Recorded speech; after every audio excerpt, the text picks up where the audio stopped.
अस्सलाम वालेकुम, आप देख रहे हैं डेली जंग हेडलाइंस।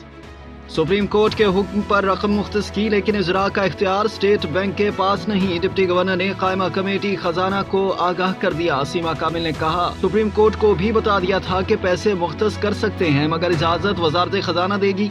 वजीर मुमलिकत आयशा गौस पाशा बोली, हम कानून के मुताबिक ही अमल दरामद करेंगे। समरी वफाकी काबीना को भेज देते हैं। वजीर कानून ने वाजे किया कि इस साल बजट में इलेक्शन के लिए पैसे मुख्तस नहीं किए गए। सप्लीमेंट्री ग्रांट के तौर पर मंजूरी लेने के लिए कौमी असम्बली से मंजूरी लेना होगी। सुप्रीम कोर्ट के हुक्म पर इलेक्शन कमीशन को 21 अरब रुपए फराहम करने की डेडलाइन का आज आखिरी दिन है। पंजाब इलेक्शन के लिए अब तक रकम फराहम न की जा सकी। इलेक्शन कमीशन को रकम देंगे तो रिकवरी का सामना करना पड़ सकता है। वफाकी वज़ीर दाखिला राना सनाउल्लाह का स्टेट बैंक के अफसरान को इंतबा, कहा ऐसा ना हो कि सारी जिंदगी 21 अरब रुपए की अदायगी करते रहें। ये भी कहा कि जितना मर्जी जोर लगा ले, 14 मई को इलेक्शन नहीं होंगे, इलेक्शन एक साथ होंगे। बोले सिराजुल हक ने मुज़ाकरात के लिए संजीदा कोशिशें की हैं। वज़ीर आज़म शहबाज शरीफ ने मस्बत जवाब दिया। इमरान खान ने सिराजुल हक को भी कहा कि वो मुज़ाकरात नहीं करेंगे, उनकी टीम मुज़ाकरात करेगी, लेकिन इमरान खान की टीम के पास मुज़ाकरात का मैंडेट नहीं होता है। कौन बनेगा आज़ाद कश्मीर का वज़ीर आज़म? नए कायदे अवान के लिए कानून साज असम्बली का इजलास आज। PTI के बाद अपोजिशन भी तकसीम। पीपल्स पार्टी और मुस्लिम लीग नून का अपना अपना उम्मीदवार लाने का ऐलान। तहरीक इंसाफ की जानिब से अभी तक वज़ीर आज़म के उम्मीदवार का ऐलान न हो सका। ज़राए के मुताबिक सरदार तनवीर इलियास ग्रुप और सदर आज़ाद कश्मीर बैरिस्टर सुल्तान अपना अपना उम्मीदवार लाना चाहते हैं। कायम मकाम वज़ीर आज़म ख्वाजा फारूक और असद कैसर आज प्रेस कॉन्फ्रेंस करेंगे। आज़ाद कश्मीर का अगला वज़ीर आज़म जयाला होगा। पीपल्स पार्टी के फैसल करीम कुंडी ने कायदे अवान के इंतखाब के लिए दरकार वोटों से ज्यादा अरकान की हिमायत हासिल होने का दावा कर दिया। रहनुमा मुस्लिम लीग नून आज़ाद कश्मीर मुश्ताक मनहास का कहना है कि वज़ीर आज़म के लिए नून लीग ने अपना उम्मीदवार लाने पर मुशावरत शुरू कर दी है। तजवीज़ नवाज शरीफ और शहबाज शरीफ की मंजूरी के लिए भेज दी गई है।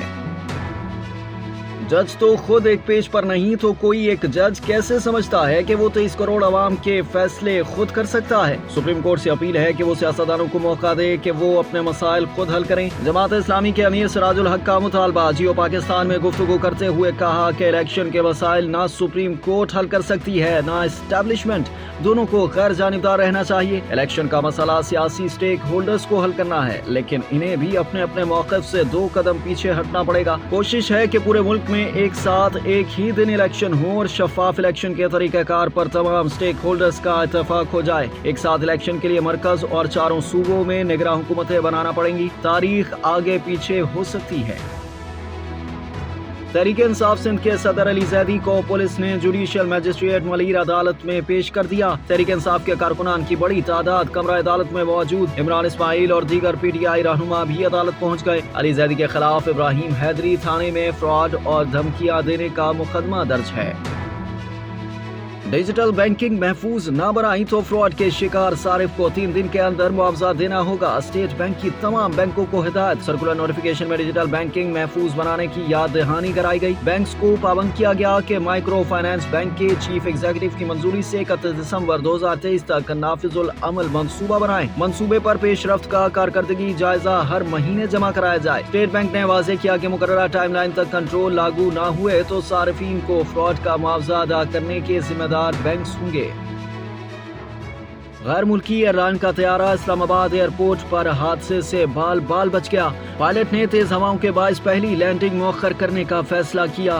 गो अराउंड को तरजीह दी और टावर को आगाह किया। दूसरी बार तैयारा बाहिफाजत लैंड कर गया। मुआयने पर तैयारे की दुम पर खराशें देखी गयी। क़वायद व ज़वाबित के तहत पायलट के खून और यूरिन के नमूने हासिल कर लिए गए। एयरलाइन ने तमाम मुसाफिरों को होटल मुंतकिल कर दिया। वज़ीर आज़म शहबाज शरीफ आज लाहौर से इस्लामाबाद पहुंचेंगे। वज़ीर आज़म शहबाज शरीफ मौलाना फजलुर रहमान से मुफ्ती अब्दुल शकूर की वफात पर ताज़ियत करेंगे। वज़ीर आज़म शहबाज शरीफ आज कौमी असम्बली इजलास में भी शरीक होंगे। कौमी असम्बली इजलास में मरहूम मुफ्ती अब्दुल शकूर को खराज अक़ीदत पेश किया जाएगा।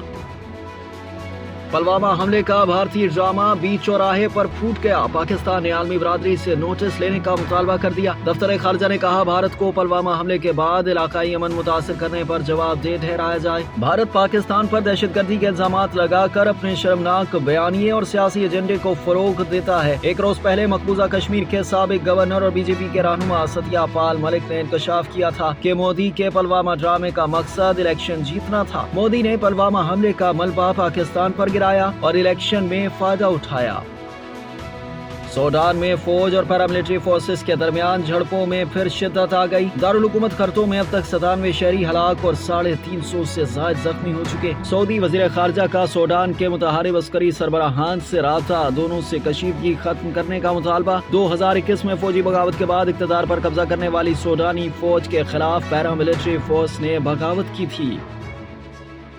پاکستان اور نیوزی لینڈ کے درمیان تیسرا T20 آج لاہور میں کھیلا جائے گا۔ کمر کی تکلیف کے باعث محمد رضوان کو تیسرے T20 میچ میں آرام دیے جانے کا امکان۔ آج معائنے کے بعد محمد رضوان کو کھلانے یا نہ کھلانے کا فیصلہ ہوگا۔ محمد حارث کی شمولیت کا امکان۔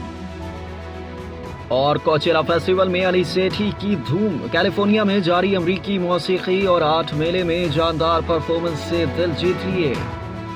آپ دیکھ رہے تھے ڈیلی جنگ ہیڈ لائنز۔ مزید جاننے کے لیے سبسکرائب کیجیے ڈیلی جنگ یوٹیوب چینل اور لائک کیجیے ڈیلی جنگ فیس بک پیج۔